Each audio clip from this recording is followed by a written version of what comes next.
UFC Fight Night London is on our doorsteps, and today I'll be bringing you guys my full card predictions and breakdown for this actually really stacked Fight Night card. There's a lot of great fights on here, great contenders, a few good up-and-coming prospects, and I'm going to be here to cover it all for you guys. So I'm going to be giving you guys my predictions and breakdown for every single fight on this card. If you like the video, subscribe to my channel, and let's get into it. For the first fight on this card, we have Guram Kutateladze taking on Kai Fernandez. Guram. Where do I even start with Guram? There was a point in time where people thought that this guy was a future champion.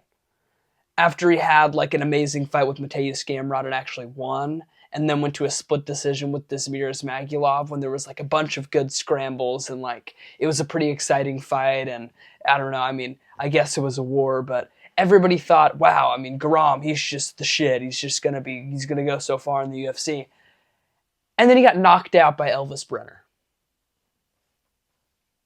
You get knocked out by Elvis Brenner, you don't beat any of the ranked fighters, right? Like, you're not just, like, not good. You're not even a ranked you're not even ever going to be ranked if you get knocked out by Elvis Brenner. And not even knocked out. He got destroyed and then quit to pain. And he curled up into a ball on the ground. He didn't even get slept. He just got beat terribly, demolished, right? And I don't think that... actually, no, I do think that Guram's going to win this fight because he's fighting Kai Fernandez. Kai Fernandez, he's 1-1 in the UFC. He lost to Mark Diakaze, and then he beat Muhammad Yahya. But Muhammad Yahya is literally like a nothing win. It's like a regional seed win. Muhammad Yahya sucks. The only reason why he's in the UFC is because he's the only decent fighter. The only decent fighter from Saudi Arabia. So I guess they're going to give him... Kai Fernandez in the UFC. But no, I don't think Kai Fernandez is going to be able to beat Guram Kutateladze. Guram, he is coming off of a win over Jordan Vucenic. He did bounce back in that one, and I do think that he's going to be able to come back and beat Kai Fernandez by a second or third round TKO. Moving up the card, we have Colin Loughran taking on Nathan Fletcher. And listen, here's the thing about Colin Loughran. I was really high on Colin Loughran in his debut. I thought that he was going to beat Taylor Lapilus, and I even picked him in one of my videos on whatever card that he fought on. But he definitely let me down in his debut. Got a decent win in his second fight, but he's coming off of a loss, a bad one, to Jake Hadley. The flyweight, cut from the UFC, mid-tier Jake Hadley. Okay? How does Colin Loughran possibly lose to Jake Hadley and beat Nathan Fletcher, who's 1-0 in the UFC and coming off of a win over a fellow UFC debuter? And now he's got to take on Colin Loughran, and I do think that he's going to be able to get the job done.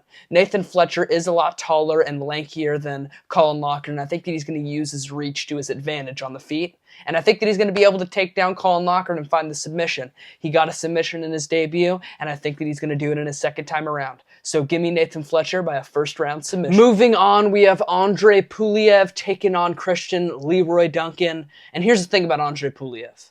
I watched him on the Contender Series. He's making his debut now.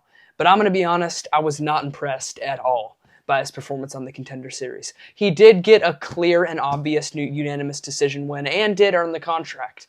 But I just don't really think that he impressed me very well. He looked kind of frail. Even though he's a 6'4" middleweight, it almost seems like he might even be able to make welterweight. This guy is frail, this guy is skinny, and his shots just did not have the sting on him that I expected, and I don't think that he's going to be able to hurt Christian Leroy Duncan. If you just look at the size of their head, their neck, their body in general, Christian Leroy Duncan, he just towers over the guy. And even though Andre Puliev might actually tower over him literally, Christian Leroy Duncan is way stronger and way bigger, and I think that he's just going to be able to manhandle Andre Puliev on the feet. So I'm going to take Christian Leroy Duncan by a first or second round KO. Moving on, we have the people's main event in Marcin Tybura taking on Mick Parkin. You ask somebody, hey man, you see Edwards is fighting this weekend? I'm going to tell you, man, you better look at here Mick Parkin, because we got Mick Parkin taking on Marcin Tybura, and this fight is absolutely amazing. Mick Parkin is a guy that I'm famously hating on, or famously to my 140 subscribers, that I don't like the guy. Okay? I think that he's a really boring fighter. He doesn't really seem to have much killer instinct on the feet, and he's not very good at finding the KO blow, even at heavyweight. And he's also pretty fat, too. Not in very good shape. He's taking on Marcin Tybura, who, yes, is an old head, but he's known to crush these new-coming cans. And he just took on Joanta Diniz in his last fight. Joanta Diniz, he was 8-0, and he got some absolutely lethal ground and pound off on him and knocked him out with some elbows at the end of the first round. Cut him up nasty, had him stumbling and bumbling all over the place, and it was nasty. But now he's taking on Mick Parkin, who has never really had his grappling tested by a guy as high level as Marcin Tybura, and has really only fought cans. Yeah, okay, he fought Muhammad Usman, Jamal Pogues, Thomas Peterson, and Lucas Brzeski. These guys are just fat NPC heavyweights, and I don't think that he's going to... Well, Lucas Brzeski's not fat, but these guys are some fat NPC heavyweights, and I think that Marcin Tybura is way better than all these guys. So give me Marcin Tybura by a second-round TKO to ground and pound, just like in his last fight against Joanta Diniz. Moving up the card, we got Felipe Dos Santos taking on Loner Kavanagh, and here's the thing about Felipe Dos Santos. I was super high on him. I thought after he almost beat Manel Kape, I mean, he went to a war with Manel Kape, had an absolutely amazing fight with him, didn't debatably win. But maybe there's an argument.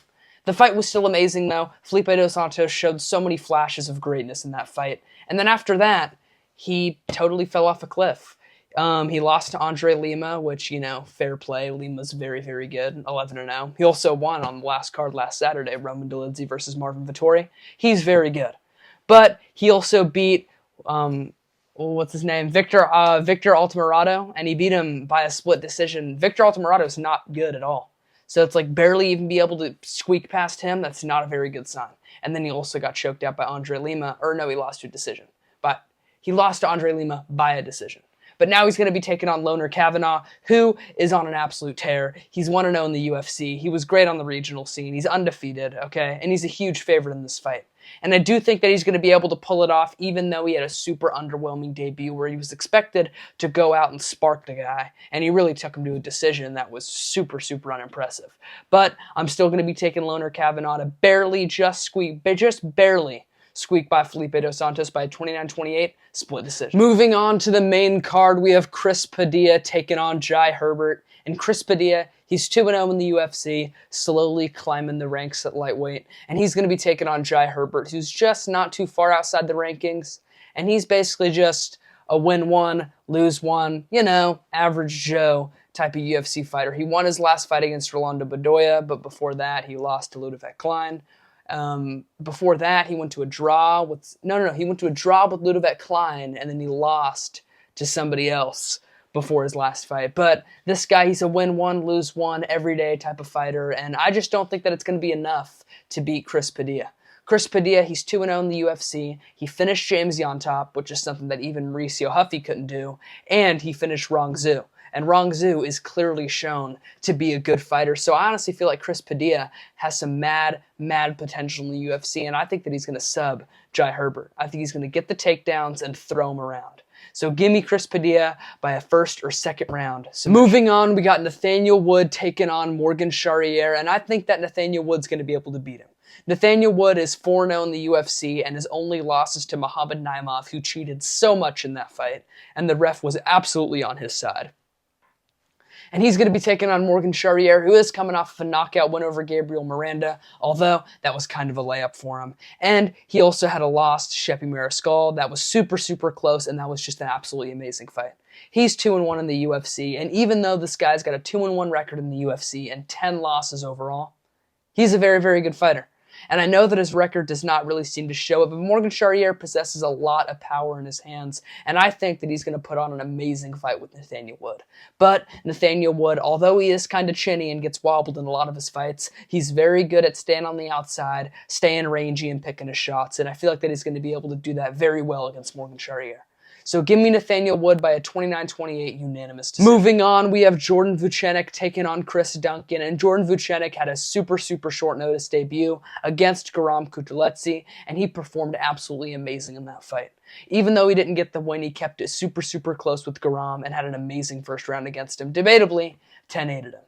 But he's going to be taking on Chris Duncan, who had a great fight on the Dana White's Contender Series, and he is kind of a vet in the UFC. He's really starting to pick up a few good fights. So I think that he's going to be a pretty tough test for Jordan Vucenic, but just not tough enough. Chris Duncan does not really seem to be great in any specific category, and I think that Jordan Vucenic's going to be able to kind of weigh on him on the feet and pick his shots nicely. Jordan Vucenic also has proved to have some good power by dropping Garam in their last fight. And I think that taking a step down in competition from Garam Kutateletsi just down to Chris Duncan like this is going to be very, very good for him. So give me Jordan Vucenic by a second or third round KO. Moving on, Molly McCann taking on Alexia Tamara. I'm going to be picking Alexia Tamara. She looks like a man, throws punches like a man. Yeah. I think she's going to beat Molly McCann. Molly McCann, she's kind of old. She's not who she used to be. Definitely not in her peak anymore. Definitely not in her prime anymore. Maybe she'll land some crazy spinning back fist or something, because she just seems to like to do that a lot in the UFC. But assuming that that's not going to happen, I'm going to be taking Alexia Tamara by a 30-27 decision.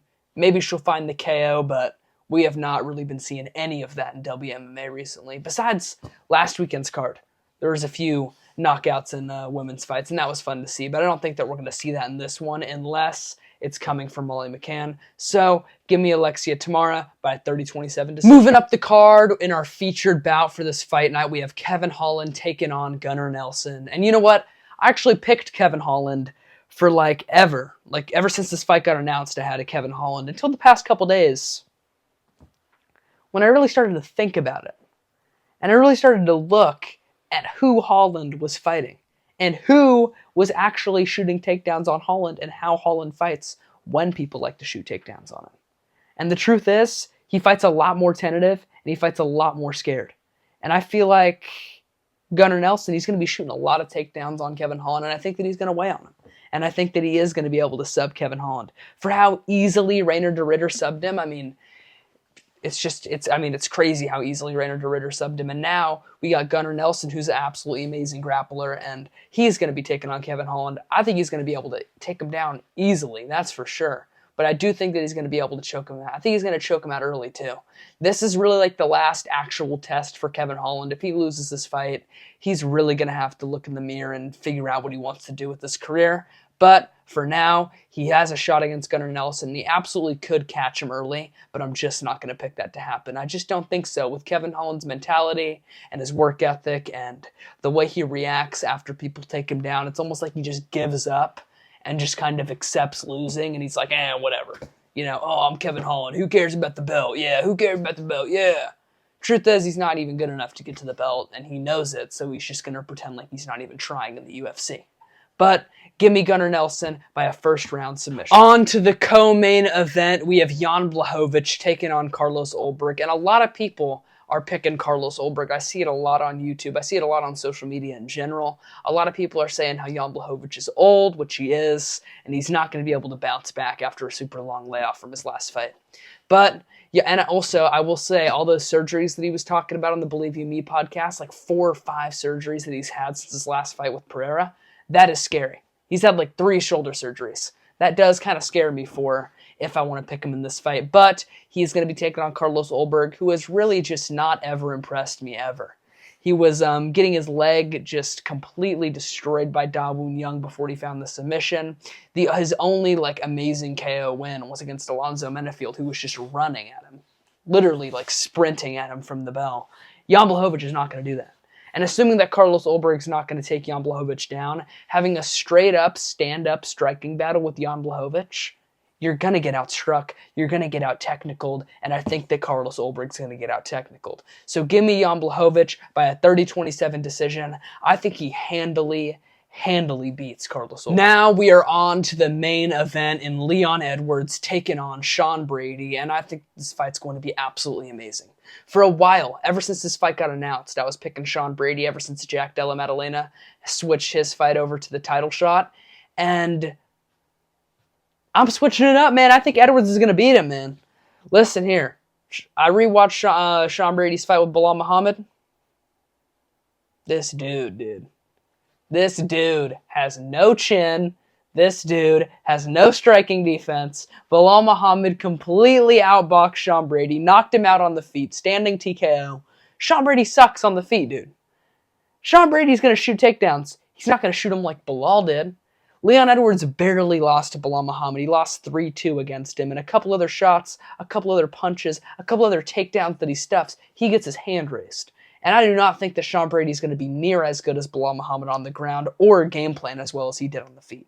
So I am going to be taking Leon Edwards in this one by a 50-45 decision. I think that he's going to handily stuff the takedowns of Sean Brady and wind up beating him up, which I know that that's kind of a hot take and definitely unlike me since I picked Bilal to beat him.